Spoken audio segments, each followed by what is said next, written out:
안녕하세요, 여러분. 제 유튜브 채널에 오신 걸 환영합니다. 오늘은 아주 특별한 이야기를 나누고 싶어요. 평범한 회사원에서 회사의 사장이 되기까지, 그리고 결혼 생활에서 겪은 파란만장한 순간들을 담은 이야기입니다. 감동과 교훈, 그리고 어려움을 극복한 강인함이 가득한 이야기예요. 준비되셨나요? 자, 그럼 시작해볼까요? 안녕하세요. 저는 현재 작은 회사를 운영 중인 40대 남성입니다. 우선 제가 보낸 사연의 이름이나 직업 등은 모두 익명임을 밝히고 시작하겠습니다. 아무래도 제가 가족도 있고 회사도 운영 중이다 보니 이런 사연을 보내는 것이 조심스럽네요. 게다가 이런 사연이 대부분 그리 육분 일이 아니다 보니 혹시나 전처나 지인들이 저를 알아보는 일이 생기는 건 아닐지 두렵기도 하고 말이에요. 사실 법적으로는 문제되지 않는다면 저도 걱정은 없지만 전처라는 여자가 보통 여자가 아니기 때문에 더욱 조심스러운 것도 사실입니다. 제가 말씀드린 부분에서 쉽게 예상을 하시겠지만 저는 이제 재혼입니다. 제 말의 뉘앙스를 이해하신다면 제가 이혼을 하며 전처와 관계가 좋지 않다는 것도 이미 눈치채셨겠지만 그 전처가 보통 여자가 아니라는 것은 정말 사실이거든요. 사람이라는 게 등잔 밑이 어두운 건지 같이 살 땐 정말 몰랐는데 그 사람의 본성을 깨닫고 한번 정신을 차리고 나니 뒤늦게야 얼마나 무서운 사람이었는지 잘 알겠더군요. 그것도 모르고 아내를 믿고 희생했던 제 과거가 후회되긴 하지만 어쩌면 덕분에 제가 이 자리에 있는지도 모르겠군요. 제 아내? 아니, 그 사람은 참 대단한 여자였어요. 자신의 야망을 저를 통해 실현시켰으니 말이에요. 평범한 중소기업 직원이었던 제가 지금 한 사업체를 이끄는 젊은 사장이 된 것도 사실 다 전처 때문이었습니다. 원래 저는 적당한 대학 나와서 일찍이 취업을 해 열심히 직장을 다니던 정말 평범한 젊은이였는데 가정을 위해 더 큰 꿈을 꾸라는 말 한마디에 잘 다니던 회사를 그만두고 사업을 시작하게 됐거든요. 솔직히 안정적인 것을 추구하는 제가 그때 전처에 그런 압박이 아니었다면 제가 지금 사업을 하고 있을지도 미지수입니다. 어렸을 적부터 고장난 물건들을 뜯어 만들기를 좋아하던 저는 공대를 나오게 됐고 대학을 졸업한 뒤 곧바로 취업을 했습니다. 명문대 출신이 아니다 보니 대기업 입사는 꿈도 꾸지 않고 있었고 그래도 저는 제 관심 분야에서는 괜찮다는 중소회사에 들어갈 수 있었습니다. 그 회사는 작은 전자기기를 만들던 중소기업이었는데 대기업과 비교하려면 규모가 훨씬 작지만 그래도 수출도 많이 하고 그쪽 업계에서는 꽤 탄탄한 회사였어요. 지금도 그렇겠지만 그때도 한참 구직난이 극심할 때라 저는 빠른 시간 내에 취업을 할 수 있었던 것만으로도 감사해야 할 지경이었죠. 사실 저희 집안 형편이 그리 넉넉하지 않은지라 제가 오랫동안 구직 활동을 할 여력이 없었거든요. 주변 사람들은 이래저래 저의 형편 때문에 대학 생활도 누리지 못한 친구들도 많았는데 그래도 저는 부모님 덕분에 감사하게도 대학 졸업장은 달 수 있었으니 졸업 후 최대한 빨리 취업에 성공하는 것이 제가 보답하는 유일한 길이라 생각했습니다. 그렇게 감사하게 저를 불러주신 그 회사로 입사를 하게 된 저는 제품 개발자로서 열심히 회사를 다니게 됐습니다. 그때는 공대가 워낙 취업이 어려울 때라 작은 회사였지만 개발자로 들어갈 수 있었던 것이 참 행운이라 생각했습니다. 그게 아니었으면 저는 전공을 살리지도 못하고 어디서 맞지도 않은 영업을 하고 있었을지도 모르죠. 어쩌면 그 회사를 들어간 것이 저의 첫 번째 기회였는데도 모르겠습니다. 저의 처음이자 마지막 직장이었던 그곳에서 저는 참 많은 것을 배웠거든요. 아무래도 중소기업의 특성상 어쩔 수 없이 다양한 업무를 배당받기도 하는데 그게 단점이라면 단점이겠지만 호기심 많고 배우기를 좋아하는 제게는 큰 장점처럼 다가오더군요. 덕분에 저는 학교에서 배우지 못했던 다양한 분야를 경험할 수 있었고 그때 그 경험들은 지금도 제게 자양분이 되어 주고 있습니다. 그래도 그때는 아무리 그래봤자 일개 말단 직원이었을 뿐이지만 저는 누가 시키지 않아도 나서서 야근을 하고 열심히 일을 하였습니다. 그때는 배우고 일을 하는 자체가 참 즐거웠거든요. 그렇게 열심히 살았던 덕분에 저는 연애도 할 수 있었어요. 그 사람은 저희 회사 생산팀의 직원이었습니다. 하루 종일 서서 작은 부품들을 만드는 일을 하던 사람이었는데 고등학교 졸업 후 여러 공장을 다니며 생산직 일을 해왔더라고요. 저희 회사는 규모가 작아서 사무직 직원과 생산직 직원이 자주 얼굴을 볼 수 있었죠. 신입 직원 환영 자리에서 처음 그 여자의 얼굴을 본 순간 저는 사랑에 빠졌던 것 같습니다.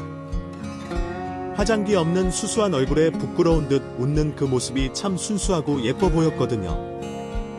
쌍꺼풀이 없는 하얀 얼굴에 그녀는 꽃 같았습니다. 누가 먼저 어떻게 다가갔는지는 모르겠네요. 젊은 연인이라는 게 다들 그렇잖아요. 연애가 시작되고 얼굴이 익숙해지면서 서서히 서로에게 스며들다가 그렇게 사랑이 시작되겠죠. 그렇게 금세 서로에게 빠져 연인이 된 저희는 오래 지나지 않아 결혼까지 약속한 사이가 됐습니다. 연애한 지 반년 만에 결혼 얘기가 나오기 시작했으니 빠르다면 빠르다고 할 수 있겠군요. 먼저 결혼 얘기를 꺼냈던 것은 그녀였습니다. 보통 여자들은 20대 끝자락이면 거의 시집을 가는 편인데 나와 동갑으로 30을 코앞에 둔 그 사람도 내내 조급한 기분을 느꼈는지도 모르겠어요. 누군가의 결혼식을 다녀오면 늘 속이 불편한 기분으로 지냈으니 말이에요. 어쨌든 저도 결혼 생각이 없었던 것이 아니고 언제나 결혼과 가정을 꾸리는 걸 기대해왔기에 결혼하고 싶다는 상대의 말에 그리 큰 고민이 없었는지 모르겠네요. 아니면 그 여자를 참 많이 사랑했기에 어쩌면 연애 후에 결혼이라는 것이 당연하다고 생각했던 것 같습니다. 겨우 반년이라는 시간이었지만 저는 서로를 알아가는 데는 충분하다 생각했고 당시에는 사랑하는 그 사람과 하루빨리 가정을 꾸릴 수 있는 것이 제게는 더 중요한 일이었습니다. 안정적인 것을 추구하는 제게 결혼이라는 것은 어쩌면 인생의 안정을 그리는 일일지도 모르겠어요. 그렇게 저희는 양가 집안에 인사를 드리고 결혼 준비를 시작해 나갔습니다.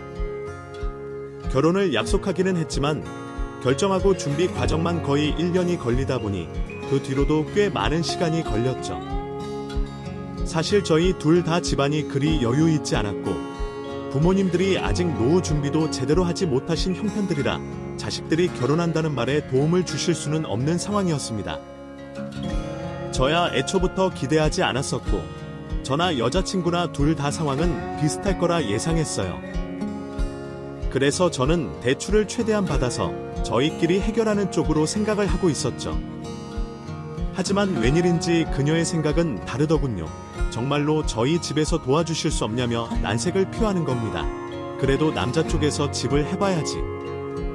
그럼 무슨 돈으로 집을 구하려고? 그동안 모은 돈은 좀 있는 거야. 아니면 아빠한테 부탁이라도 해야겠다. 아까 말한 1억이 전부야. 그래도 부모님 덕분에 생활비 아끼고 거의 한 푼 안 쓰고 모아서 그 정도나 모았어. 부모님도 내가 돈벌이 시작한 뒤로는 결혼 준비하면서 용돈도 안 받으셔서 그래도 이 정도면 대출 껴서 빌라 매매도 할 수 있을 거야. 빌라? 나는 빌라는 생각해 본 적 없는데.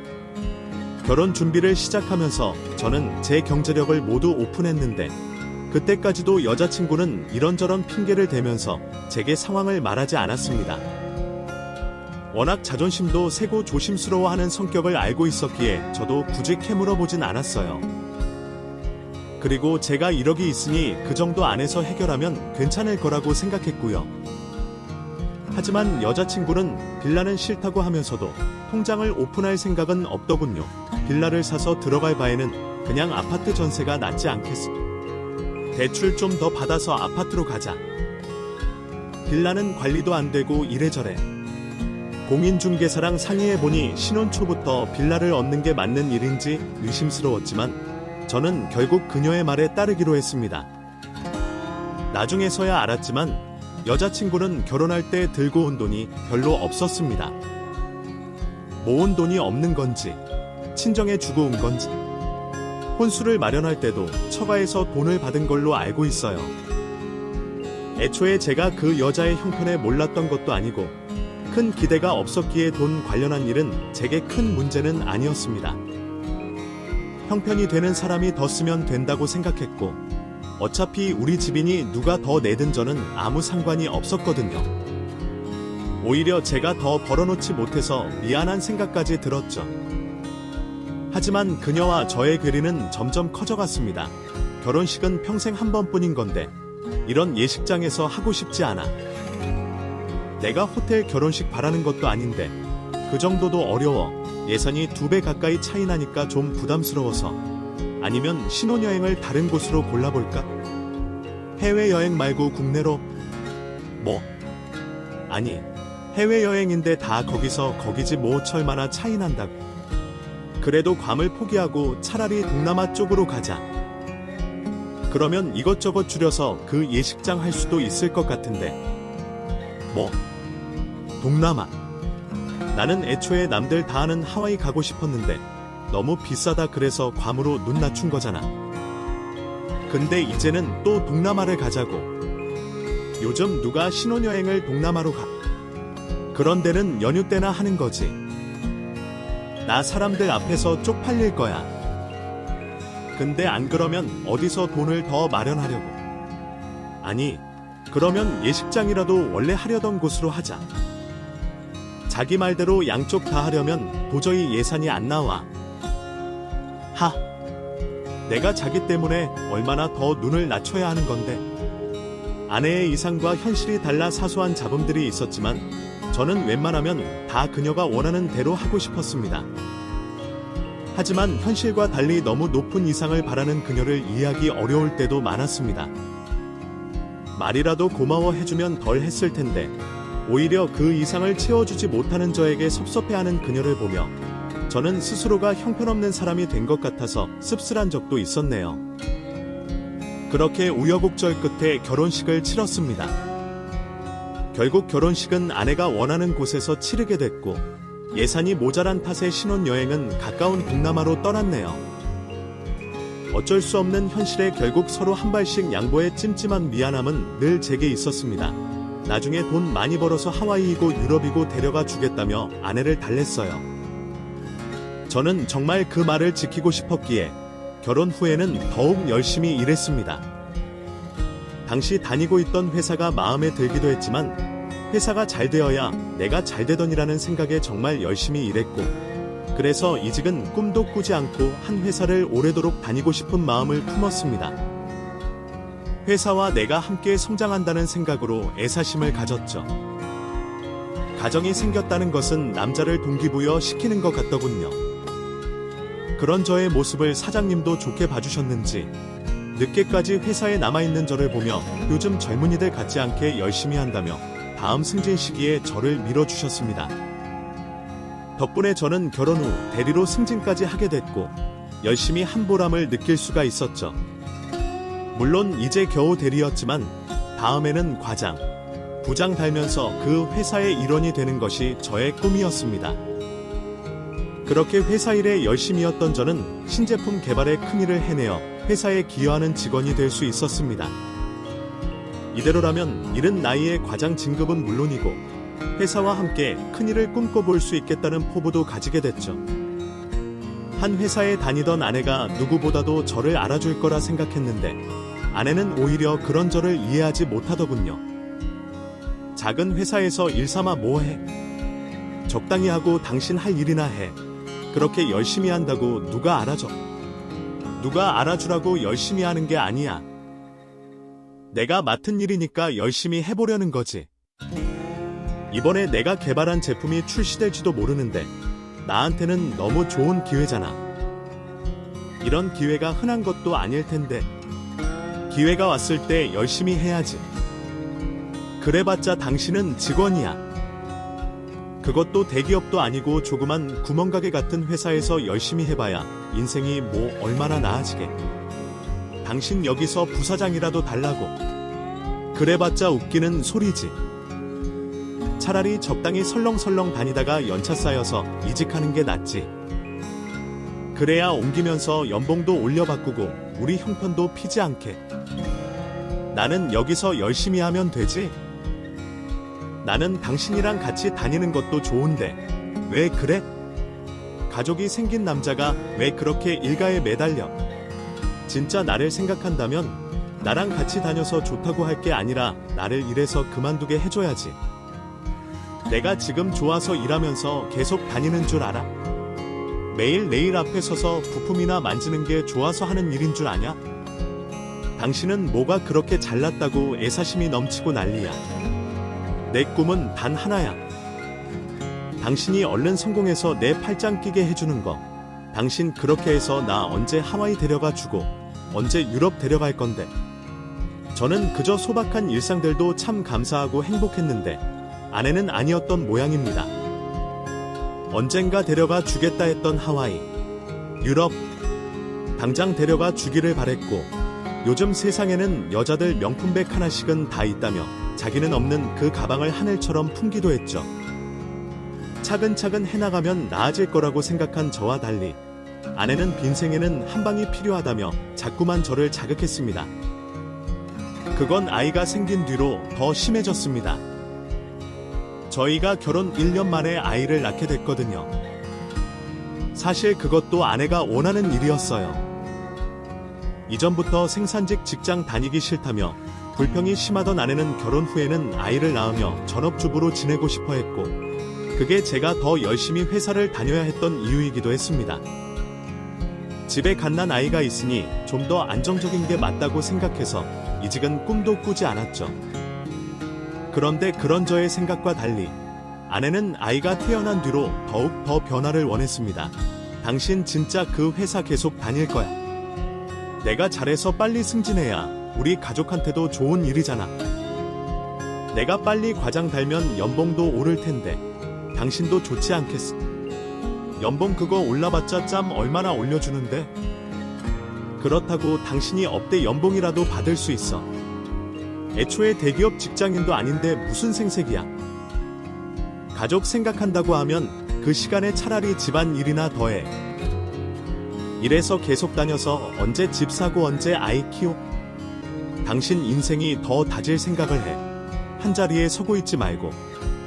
저는 충분히 만족하는 상황에 자꾸 더 많은 것을 바라는 아내를 보며 저는 어떻게 해야 할지 몰랐습니다.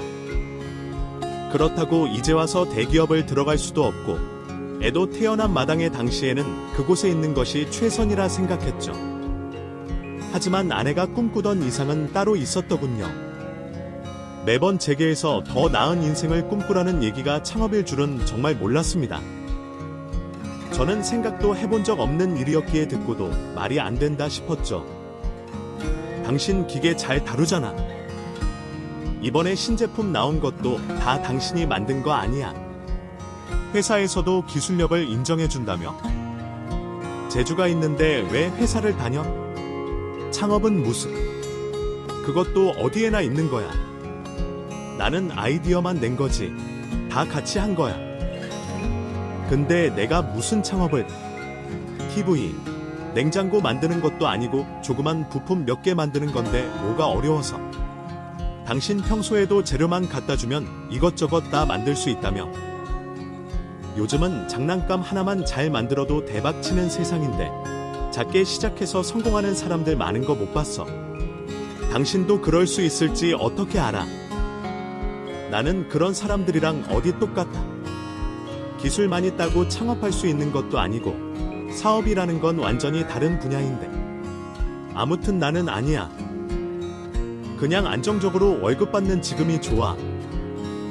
지금 괜히 일 벌려서 망하기라도 하면 우리 가족은 당신은 그게 문제야. 늘 그냥 적당히 하고 말려고 하고 사람이 꿈도 포부도 없고. 당신은 진짜 지금에 만족해. 아파트 전세 살면서 언제까지 빌려줘야 할지도 모르는 거고 우리 애가 나중에 뭘 하고 싶다고 할지도 모르는데 지금 이 벌이로 이 삶에 만족한 거야. 우리 그렇게 어려운 상황 아니잖아. 여유롭지는 않지만 부족할 정도도 아니고 집은 좀 더 모아서 대출 껴서 사면 되지.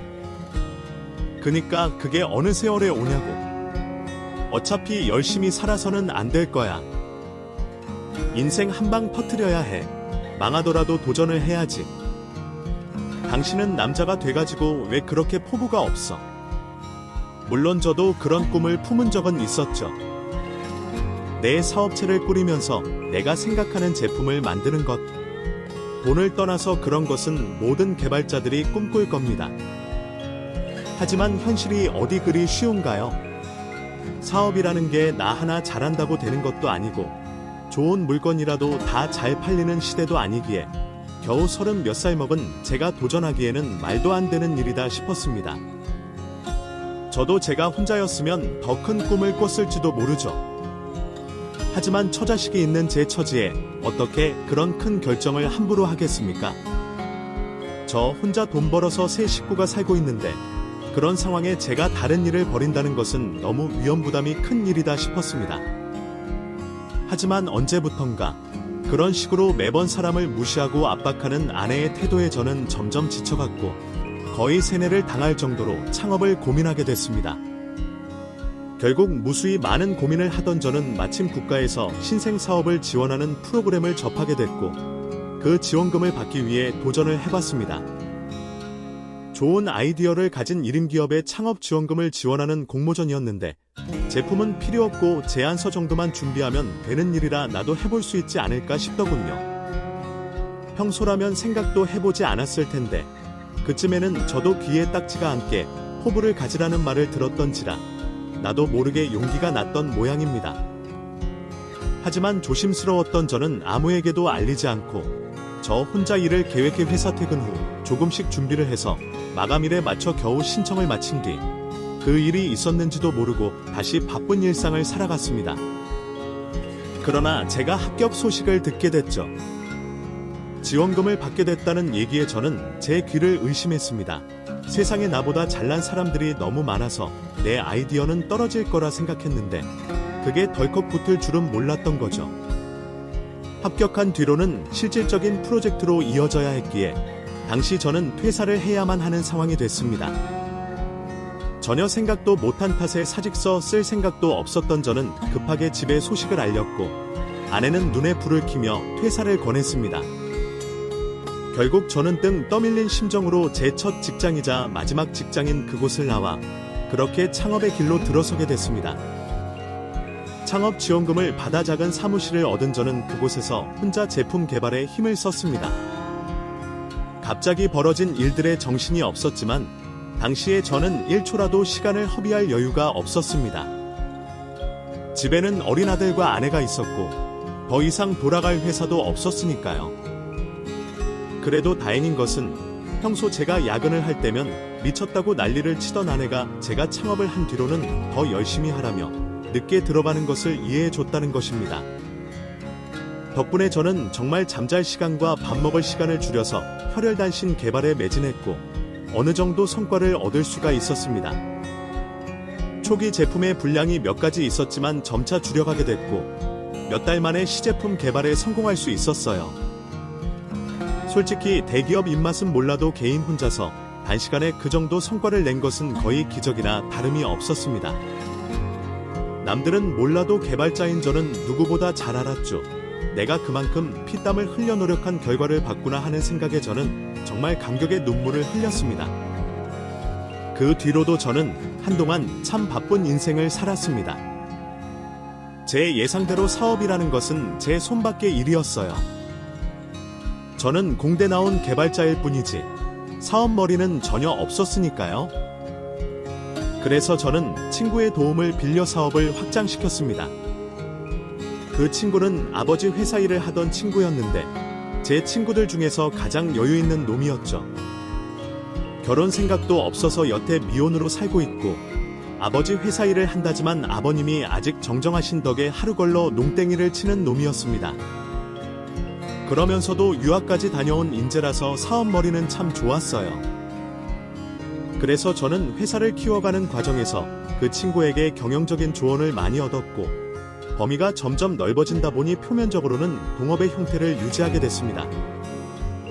그러면서도 그 친구는 돈 욕심은 없다며 월급은 한 푼 받지 않고 회사 지분만 나눠 가졌으니 제게는 그토록 고마울 수가 없는 겁니다. 덕분에 직원들 월급 주기 빠듯한 시절에도 큰 어려움 없이 회사를 성장시킬 수 있었고 저는 몇 년 사이 어엿한 회사의 사장이 될 수가 있었습니다. 솔직히 제가 그렇게 해내도 참 꿈만 같더라고요. 불과 몇 년 전까지 중소기업 직원이었던 내가 한 회사의 사장이라니. 해외 수주까지 받아내고도 꿈 같아서 제보를 꼬집을 정도였으니까요.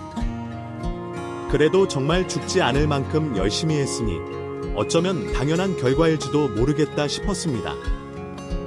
가끔은 내장이 끊길 것처럼 아프고 잠이 부족한 탓에 늘 피곤하고 힘들어도 회사를 꾸린 뒤로는 하루도 쉬지 않고 일을 했으니까요. 물론 그런 제 노력은 저만 알고 있는 거였지만 그래서 저는 제 스스로가 대견하기도 하고 짠하기도 했습니다. 그래도 불만은 없었어요. 덕분에 사장님도 됐고 가족들이 여유를 누릴 수 있게 됐으니 말입니다. 그렇게 사모님 노래를 부르던 아내는 정말로 사모님이 됐고 자기가 바라던 것처럼 떵떵거리며 살 수 있게 됐습니다. 백화점 가서 가격도 보지 않고 명품을 고르던 게 꿈이었던 아내는 그 뒤로 거의 매일같이 백화점을 다니며 사인한을 풀었습니다. 그토록 바라던 유럽, 하와이 등 가고 싶었던 곳은 다 갈 수가 있었죠. 덕분에 아내도 행복해 보이고 저도 기뻤습니다. 하지만 제가 바라던 것은 그런 건 아니었어요. 겨우 몇 년이었지만 그동안 제가 가족을 위해서 휴식도 못하고 달려왔기에 이제는 가족과 함께 그 여유를 누리고 싶었습니다. 하지만 여유가 생기자 생활도 바뀌고 씀씀이가 커진 아내는 보통 시간을 내주지 않더군요. 언젠가부터 골프, 미모 이민, 여기저기 다니기 바빴고 집에는 앞치마를 두른 아내의 뒷모습이 대신 낯선 아주머니가 계셨죠. 이러고 보니 나는 이제 겨우 여유가 생겼는데 혼자 너무 바쁜 거 아니야. 나 이제 회사 일은 시키는 대로 하고 당신이랑 영준이랑 즐겁게 지내고 싶어. 우리 영준이 얼마 뒤면 학교 들어갈 텐데 그 전에 가족들이 추억 많이 만들어야지. 내가 그동안 바쁘다고 신경 많이 못 썼지. 나 당신 열심히 일하는 동안 나는 뭘 했겠어. 나 혼자 영준이 키우고 집안일 했잖아. 내가 당신 덕에 얼마나 힘들었는지 알아? 독방 육아를 당신이 해봤냐? 그래서 나도 이제 한숨 돌리고 좀 쉬게 해주는데 당신은 왜 그렇게 불만이 많아? 당신도 이제 사장답게 다른 사장님들이랑 어깨 나란히 하고 여기저기 좀 다녀야지. 판다는 사람이 왜 그렇게 일까에만. 나는 가족이 더 중요하니까. 어차피 사업은 진수가 나서서 하는 거고. 아무튼 나는 모임 나가야 하니까 당신도 심심하면 어디 백화점 가서 쇼핑이나 하던가 해. 나 다녀올게. 아내는 참 많이 달라졌습니다. 화장기 없이 수수하던 얼굴은 뭘 건드린 건지 여기저기 달라져 있고 청바지에 티도 잘 어울리던 그녀는 명품이 아니면 두르지 않는 사람이 돼 있죠. 형편이 나아졌고 그만큼 여유가 됐으니 당연한 일인지도 모르겠지만 사실 제 씀씀이는 크게 변하지 않았어요. 저는 부모님들께 해드린 것 빼고는 샀거나 누린 것이 없었으니까요. 하지만 아내는 언젠가부터 다른 세상 사람 같더군요. 나는 여전히 그대로인데 아내만 바뀐 것 같은 기분이 썩 유쁘지 않았습니다. 그 뒤로 아내는 집안일은 건성으로 하고 밖으로 바쁘게 다니면서 저보다 더 바쁜 일상을 살았고 가족과 함께하려 시간을 뺐던 저는 결국 남는 시간을 회사에 할애하게 됐습니다. 덕분에 회사는 더 잘 됐고 제가 더 잘 될수록 아내는 더 달라졌던 것 같네요. 그래도 그 와중에 기쁜 일도 있었죠. 예상치 못하게 저희에게 둘째가 생기게 됐거든요. 둘째 생각이 없던 아내는 당황스러운 듯 보였지만 늘 딸이 갖고 싶었던 저는 내심 기뻤습니다. 큰 애와 터울이 나는 늦둥이 둘째 딸의 애교에 참 행복해했어요. 그렇게 세 식구가 네 식구가 된 뒤로 저는 더 열심히 살아야 했습니다. 그래도 참 다행인 건 아이들을 챙기고 가정에 신경 썼으며 저는 회사와 가정만 보고 살았습니다. 그게 아니면 친구들을 만나거나 사사로운 모임을 나가지도 않았어요. 오히려 가정에 소홀하고 바빴던 것은 늘 아내였습니다. 큰애는 어쩔 수 없이 독방 육아로 길러졌지만 둘째 딸은 낮잠 아가씨의 돌보미를 써서 아내가 젖 한 번 물리지 않고 키웠더라고요. 애가 불쌍하긴 했지만 아내만의 사정이 있을 거라 이해했습니다. 저는 그렇게 아내를 이해하며 살았는데 아내는 아니었습니다. 대체 내가 뭘 잘못한 건지 어느 날 아내가 이혼하자며 통보를 해왔죠. 둘째 아이가 5살 되던 해였네요. 당신 몇 년 동안 나랑 시간 보낸 적이 있어? 나랑 뭐 한 번이라도 기억나는 거 있어? 난 없는데. 그래놓고 당신이 가정에 충실했다는 얘기야. 뭐? 아니, 그건 나 때문이 아니라 당신이 바빠서 그런 거잖아. 나는 항상 집에서 아이를 봤다고. 언제나 집에 없는 건 당신이야. 어떻게 애들한테 물어봐. 당신이 집에 있는 거 기억하냐고. 죄 없는 애들 끌어들이지 마. 나는 지난 시간 동안 너무 불행했고 내가 밖으로 돌아다닌 건 다 당신 때문이야. 당신이 잘했으면 내가 밖으로 돌아다녔겠냐. 뭐? 그래서 지금 그게 다 내 탓이라는 거야. 아무튼 나는 당신이랑 이혼하고 싶으니까 적당히 합의 이혼해. 아니면 소송으로 갈 수밖에 없어. 아이는 내가 데려갈게. 당신은 영준이 데려가. 막무가내로 이혼하겠다는 그 말도 어이가 없었지만 내게서 딸 아이를 데려가겠다는 아내의 말에 저는 기가 막혔습니다. 이혼을 하더라도 딸아이는 보낼 수 없겠다는 생각이 들었어요. 저는 끝까지 이혼은 안 되겠다며 아내를 만류했습니다. 하지만 무슨 고집인지 아내는 나와 대화할 생각도 하지 않고 세상에 이혼 소장을 보내더군요. 끝까지 따라 아이의 양육권을 주장하면서 말이죠. 끝까지 매달리던 저도 결국 망연자실할 수밖에 없었습니다. 여태의 가족을 위해서 열심히 살았던 건데 그런 나한테 어떻게 이혼 사유가 있다는 건지 믿을 수가 없었죠. 그 뒤로 아내는 이혼 소송으로 바쁘다며 거의 나가지 않았고 그러면서도 저는 끝까지 아내의 마음을 돌릴 생각을 하고 있었습니다. 그런데 어느 날 밖에서 엄마를 만나고 온 딸아이가 이상한 얘기를 하더군요.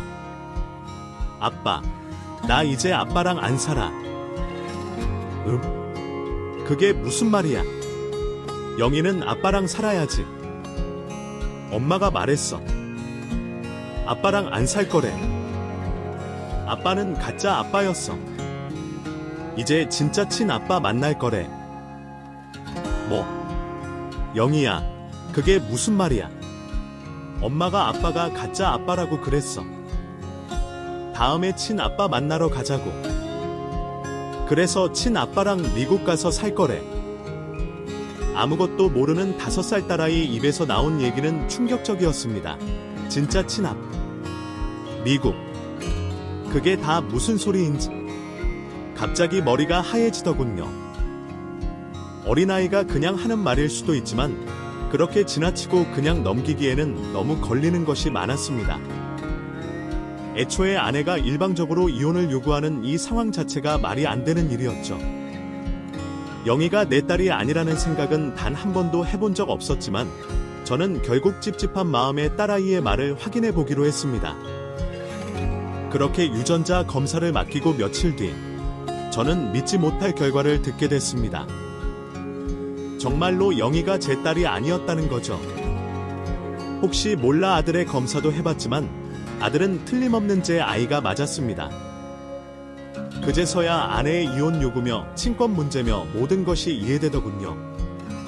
결국 저는 사람을 써서 아내 뒷조사를 시작했고 모든 사실을 알게 됐습니다. 아내가 영희를 가졌을 때부터 5에서 6년의 세월을 저 몰래 만나왔던 내연남이 있더군요. 딸아이의 말처럼 그 놈이랑 미국으로 이민이라도 갈 생각인가 봅니다. 그것도 재산분할해서 받아낸 제 돈으로 말이죠. 사실 이혼을 요구하던 아내는 양육권뿐만 아니라 제게 터무니없는 재산분할을 요구했습니다. 회사 성장에 자신의 기여가 많다며 양육비를 포함하여 3대7로 재산분할을 바랬죠. 그땐 돈이 문제가 아니라 가정을 지키고 싶다는 생각에 재산분할 문제는 생각도 하지 않았는데 뒤늦게 사실을 알고 정신을 차리니 기대로 당하면 호구라는 생각이 들더군요. 결국 모든 것을 알게 된 저는 뒤늦게 복수를 결심했습니다. 그 여자가 원하는 것이 돈이라면 그 돈 한 푼도 못 가져가게 만들겠다고 말이에요. 결국 저는 그제서야 이혼 전문 변호사를 구했고 같이 회사를 꾸린 친구와 얘기를 나눴습니다. 제가 혼자 키운 회사가 아니니 그 사실을 친구놈도 알아야 했죠. 어쩌면 친구는 본 문제보다는 제가 처음 상황을 잘 이해하지 못한 것에 더 화가 났습니다. 그러면서 한 가지 묘수를 떠올리더군요. 어이, 진짜 너무하네. 솔직히 자기가 회사 일에 기여한 게 뭐가 있다고. 뭐, 아이 돌본 거야. 그건 여태 펑펑 써대는 돈으로 충분한 거 아니냐. 오히려 회사 성장 뒤에는 가정이나 일에 신경 쓴 거 하나도 없잖아. 애들 문제 생길 때도 늘 너 혼자 갔었지. 그런 여자한테 회사 지분 넘겨주는 건 진짜 말도 안 된다. 그 문제는 내가 어떻게든 해결해 볼 테니까 너는 일단 이혼 준비 다 잘하고 있어. 아내는 제가 모든 것을 알고 있다는 걸 몰랐기에 저는 그 뒤로도 아내를 붙잡는 척 매달리며 뒤에서는 몰래 이혼 준비를 해나갔습니다. 아내의 외도 증거들을 수집하고 그동안 가정에 얼마나 불성실했는지를 박박 파헤쳤죠. 제가 끊임없이 매달리자 아내는 마음이 약해지는 모습을 보이기도 했습니다. 하지만 이내 귀찮아하는 듯 제 마음을 짓밟더군요. 그럴수록 저는 더 기뻤습니다. 아내가 나를 호구로 생각할수록 소송이 쉬워지니까요. 저는 매달리던 아내에게 비보를 전했습니다. 여보, 지금 회사에 문제가 생겼어. 우리 이혼은 좀 미루면 안 될까? 뭐? 그게 무슨 소리야? 문제란 뭐? 당신 설마 제때 합의해주기 싫어서 그래? 그게 아니라 회사 명의가 진수 앞으로 되어 있는데 진수가 나한테 회사 나가라고 소송을 걸었어. 뭐? 무슨 소송? 당신 설마 진짜로 명예 넘겼던 거야? 아, 그게 그렇게 됐어. 아니, 아무리 경영권을 넘겨도 명의는 넘기지 말랬더니. 당신 정말 바보 등신이야. 그땐 진수가 믿음직해서 그렇게 했다고. 이제 다 끝이지. 명의가 넘어갔다며, 당신 손으로 넘겼다며. 그럼 다 끝이지. 이제 와서 뭘 어떻게 하라고. 소송해보면 방법이 있을지도 모른다는데. 소송 비용이 적지 않아. 그리고 내 지분도 찾아와야 하고. 우리 집도 회사 법인 명의잖아. 그래서 내가 집도 비워주게 생겼어. 근데 나는 지금 대출도 막히고 그러니까. 당신이 대출금 받아서 나 좀 도와주면 안 될까? 뭐? 이혼하겠다는 마당에 무슨 대출이야? 미쳤어. 당신 일이 이 지경이 될 때까지 대체 뭐 하고 있었던 거야? 당신이 이혼하지 않은 바람에 회사에 신경 쓸 겨를이 없어서 그동안 진수 그놈이 일을 벌인 거라고. 그 여자는 너무 쉽게 제 말을 믿었습니다. 뭐? 서류 정리는 이미 해놨으니 자기 눈으로 봐도 믿을 수밖에 없었을 테니만. 좀 더 알아봤으면 거짓말인 것을 알아차릴 수도 있었을 텐데. 다행히 다시 떠났군요. 아마 그 여자는 제가 그동안 헛짓거리를 했어도 절대 믿지 않았을 거예요. 나는 바보 온달이고 자기는 평강공주인 줄 알던 여자였으니까요. 덕분에 저는 손쉽게 그 여자를 속일 수 있었고 같이 개털이 될까 걱정하던 아내는 급하게 합의 이혼을 바랬습니다. 당신 사정이 딱하게 됐지만 나도 어쩔 수 없어. 당신 개털 되면 나도 우리 영희도 어려워지는데 우리라도 살아야지. 아무튼 내가 바라는 건 영희 양육권하고 양육비밖에 없으니까 그거라도 어떻게 해결해줘. 당신도 살아야지. 근데 영희 양육비는 못 주겠는데. 뭐? 그럼 지금 이 상황에 양육비도 포기하라는 거야. 당신이 막노동이라도 해서 벌어야지. 아니, 내 자식은 영준이 하는데 내가 왜 남의 자식 양육비를 내줘? 영희 양육비는 영희 친아빠가 내줘야지. 뭐라고? 저는 그제서야 아내 외도 증거와 친자 검사 결과를 들이밀었고 결국 아내가 신청한 원 소송은 기각됐습니다. 법정에서 울부짖는 그 여자의 모습을 보니 왜 그리 기분이 좋던지요. 그리고 저는 되려 그 여자에게 이혼 소송을 걸어 위자료를 받아냈습니다. 아들의 친권도 제가 가져갔고요. 물론 그 돈 해봤자 그 여자 한 달 생활비 정도밖에 안 되지만 그래도 되갚아주고 나니 속은 시원하더군요. 아마타면 아무것도 모르고 다 뜯길 뻔했는데 말이에요. 그 뒤로 저는 아들을 데리고 아무도 모르는 곳으로 이사를 떠났고 그 여자는 딸아이의 친부와 외국으로 건너갔다는 소식을 들었습니다. 아이 말처럼 미국은 못 간 것 같고 동남아 쪽이라 들었는데 그래, 남자도 돈이 그리 많은 것 같지는 않은 것 같고 저한테 재산 분할도 못 받았으니 거기서 버틸 수나 있을지 그 남자랑은 오래 살 수 있을지 모르겠네요. 솔직히 저는 그 여자가 미국이든 어디든 가서 다행이다 싶습니다. 아무리 안 보고 모르고 살더라도 이 좁은 땅덩어리에서 같이 살아야 한다는 자체가 너무 싫으니까요. 그래도 이혼 후에 참 다행인 건 아들 녀석이 자기 엄마한테 그리 애정이 없다는 거예요.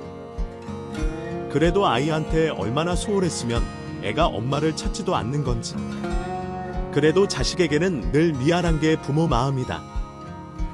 저는 앞으로도 아들에게는 부족한 것 없이 해주려 노력할 겁니다. 앞으로도 이렇게 회사와 아들만 생각하며 열심히 살도록 할게요.